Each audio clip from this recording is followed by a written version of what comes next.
So the gaming world was just lit on fire the other day with the long-awaited official unveiling of the Switch 2, showcasing all of its features such as a release date, a bigger screen, HDR, and a very surprising 120 refresh rate. We were also shown a glimpse of what to expect in terms of software upon release, such as a new entry in the Mario Kart franchise, which seems to be taking the series in a new and bold direction, along with more titles that will come within the following months.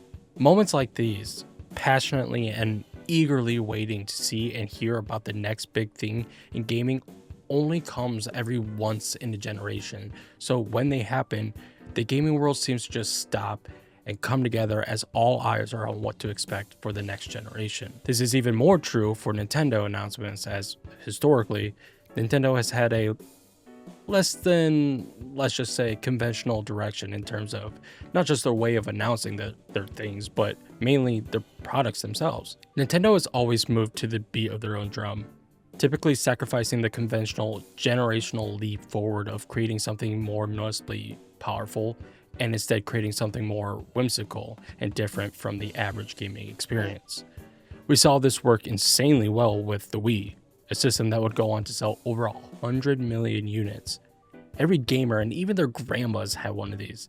It was a phenomenon. Then, when it came to following up the success of the Wii, they came up with the Wii U. The Wii U, as the name suggests, was more iterative of the previous console. However, it would introduce this almost dual screen feature with a tablet that would make the Steam Deck look like a toy. Unfortunately, this would prove to be a disappointment to Nintendo. With the PS4 and Xbox One just right around the corner and the shown off leap from the 360 and PS3 era, it was clear that Nintendo's lack of concern for their power would shoot themselves in the foot, selling not even a quarter of what the Wii did. Then years later, rumors of a new home handheld hybrid console from Nintendo was to be expected, and in 2017, it would release under the name the Switch. While it still lacked in power compared to its competitors, it made up for it with innovation and its library. On top of that, it was simply Nintendo had changed. Like there was something in the air. Nintendo was more transparent and addressing the concerns of modern gaming as they dipped their toes into the things that gamers were more concerned about, such as online features and preservation. Of course, there would be some missteps along the way and not everything would work out the way that we would hope and dream, but it was clear that a new Nintendo was upon us, and eventually the Switch would become one of Nintendo's greatest success and would even surpass Xbox in sales. Now, flash forward to just before the other day, when speculation for once again the next generation of Nintendo was upon us. With the raging success of the Switch and the lesson that they learned from the Wii U, the Switch's follow-up would probably be less innovative and more iterative, taking what they already have and simply making it more powerful. And to almost no one's surprise, that's exactly what they did yesterday. The Switch 2 reveal yesterday shared and relieved most concerns, while also adding more concerns, like the price. $450 for the console I think makes sense.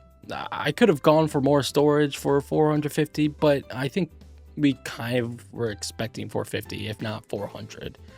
But $80 for games? What are we doing, Nintendo? You know, when they first started doing the $70 price tags for Tears of the Kingdom, I thought, you know what, that makes sense. PlayStation and Xbox have already made that jump. Plus, it's a Zelda game, and we knew that game was going to be chock full of content. But now they're kind of just ignoring that and just going straight to 80?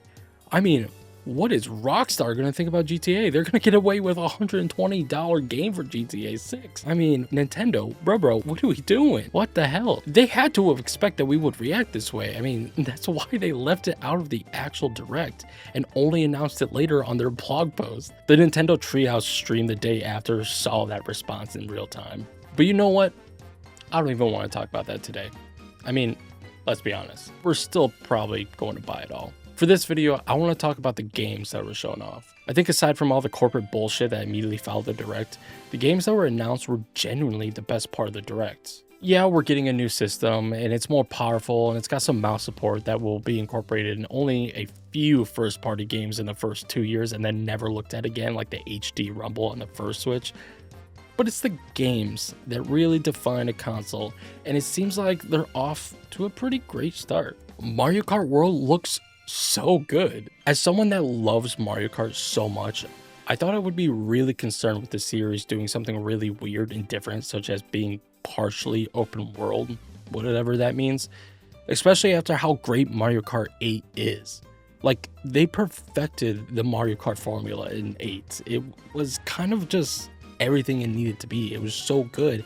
And that's what I kind of was hoping for the next Mario Kart. I was hoping and expecting that it would kind of just be more Mario Kart 8. And honestly, I'm not upset by this new direction. I'm actually pleasantly happy with this choice. I think it's a great way of trying something new, and the fact that it's coming day one is exactly what this console needed. Then we have a new Donkey Kong. Sorry, correction. A new 3D Donkey Kong. Admittedly, I didn't know how I felt about the art style when I first saw this, and I don't just mean Donkey Kong himself, but I'm still trying to get used to that.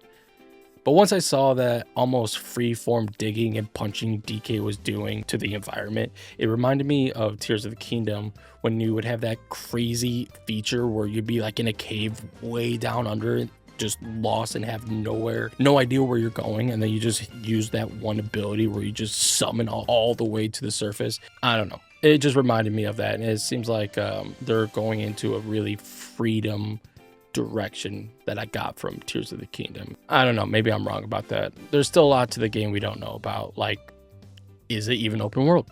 Open zone? Is Diddy in it? If it's the team that made Odyssey, then I have full faith that it's going to be great, and it comes out only the month after the Switch 2 releases, so that gives us plenty of time with Mario Kart.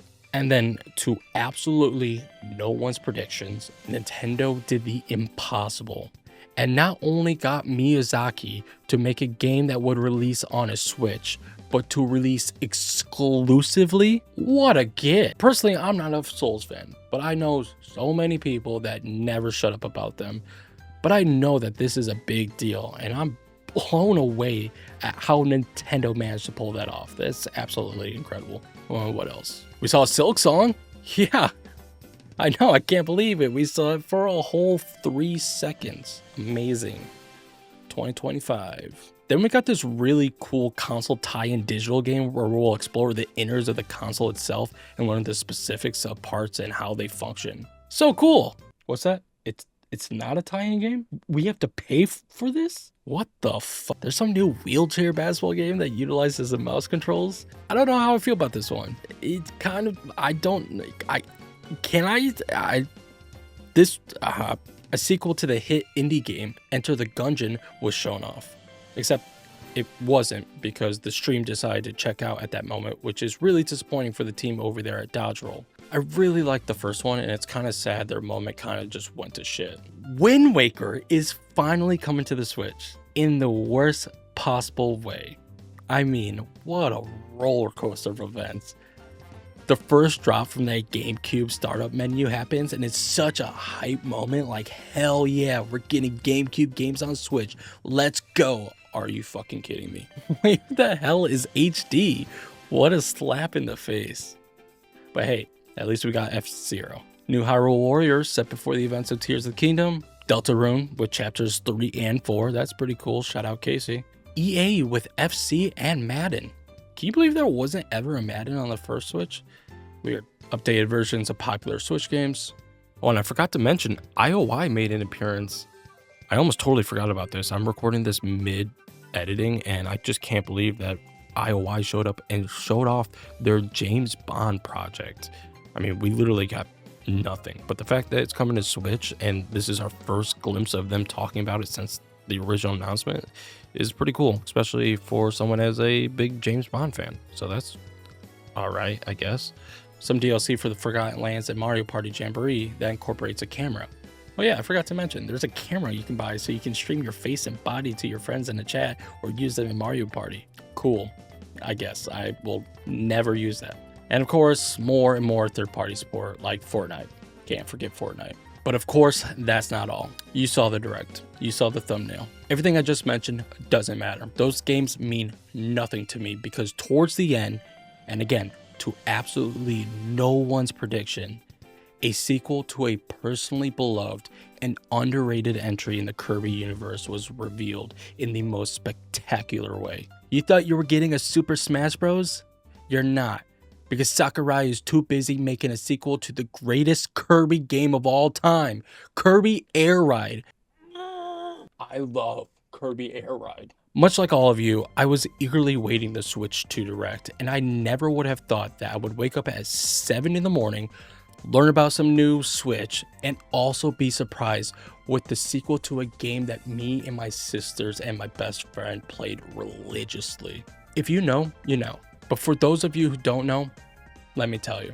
Kirby Air Ride is an arcade racer that was released in 2003 for the GameCube. It's a flashy, chaotic racer that offers 3 game modes. There's no story mode or some grand adventure. It's a racing game. After a sick opening cutscene, you're met with the main menu that shows off the 3 modes: Air Ride, Top Ride, and City Trial. Air Ride, the game mode, boy that's confusing, is your standard racing mode, but calling it standard doesn't do it justice. You race through tight winding tracks against 3 opponents, using Kirby's signature ability to suck up enemies and copy their powers to attack while speeding ahead. Each star machine, the game's unique vehicles, handles completely differently, with some being lightning fast, some requiring careful braking and boosting, and others feeling like absolute tanks.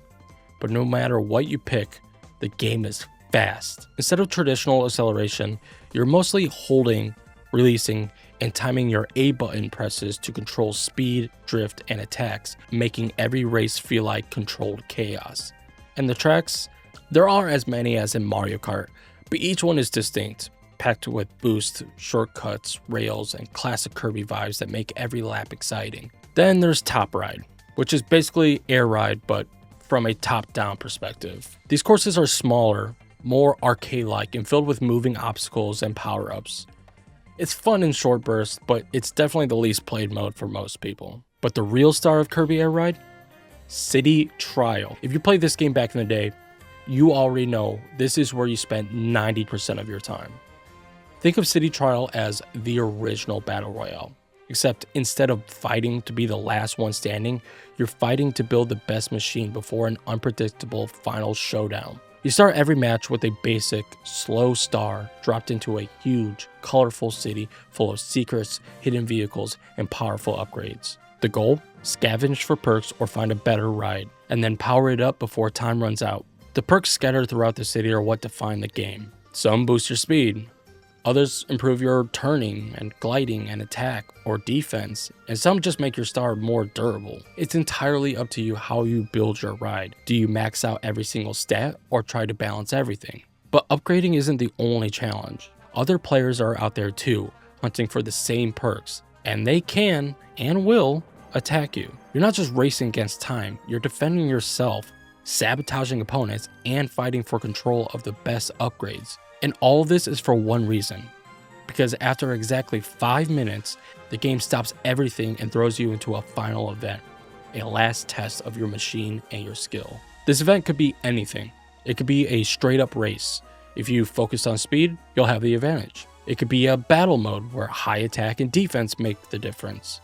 Or it could be something totally random like a gliding challenge or a test of who can land on a tiny platform. Your performance in this event determines the winner of the entire match. So if you spent 5 minutes collecting the wrong perks, you might be in some serious trouble. And that's what makes City Trial so incredibly replayable. Every round is different. Perks spawn randomly. Events change. And on top of that, random disasters can shake up the city mid-match. Maybe a meteor shower will crash down, opening up new areas. Maybe a mysterious UFO will appear, dropping powerful items. Or maybe a giant bird will attack, forcing you to dodge and fight just to survive. And if it wasn't enough, every now and then the game will drop a hint about what the final event will be. If you catch it in time, you can change your strategy on the fly, rebuild your ride, and prepare for what's coming next. With each match only lasting about 7 minutes, City Trial creates a perfect loop, a constant cycle of scavenging, upgrading, and competing that makes it impossible to play just one round. It's fast, unpredictable, and unlike any racing game out there. It's such a surprisingly fun and cozy experience for such a chaotic and even downright violent game at times. I have so many memories playing this with my sisters and my best friend. There's a free roam mode within City Trial that me and them would just bullshit around in, like playing hide and seek or trying to get to the top of the map or destroying literally everything we possibly could on the map. For many players like myself, City Trial wasn't just the best part of Kirby Air Ride, it was the entire reason to play the game. And I can't hope enough that Air Riders doesn't look past this game mode. If they're going to make a sequel to a game that wasn't even in the top 20 best-selling games for the GameCube, then surely they had to incorporate the one thing that unanimously made the game it's known for. I know City Trial specifically is so nostalgic to me, but it genuinely has such a great concept that absolutely works in modern gaming, especially on a larger scale. You compete against 3 other people in this game. Imagine 11. 23. Imagine 99 other Kirbys. Thankfully, Sakurai is attached to this game, so I do have faith. Sakurai gave the fans what they wanted with Smash Ultimate, and I hope and expect the same for Air Riders. If you haven't played Air Ride, I'd recommend trying it out. I'm not going to tell you how, Dolphin. You'll have to figure it out. It's going to feel small in scale today, and the controls will definitely throw you off, but it's absolutely worth playing. Man, I cannot believe we're getting a sequel to Air Ride. Thank you for watching this quick one, or at least I hope this was quick. I don't really know. I had this idea just when it came to me. I mean, it was hard to pass up on the fact that they're making a sequel to Air Ride. So I just wanted to get this one out quick to try to get close to that Switch 2 reveal. I'm looking forward to the Switch 2. It looks actually very good. I'm scared. I don't like what Nintendo's doing with the prices. That is scary. But you know, the tariffs. Fucking tariffs. What are we gonna do? Who knows if that has anything to do with it? But thanks again for watching. Make sure to like and subscribe. I'm going to be doing a lot more quicker videos like this, hopefully. And as the Switch 2 we get closer to the date, I'm definitely going to be having a lot more videos.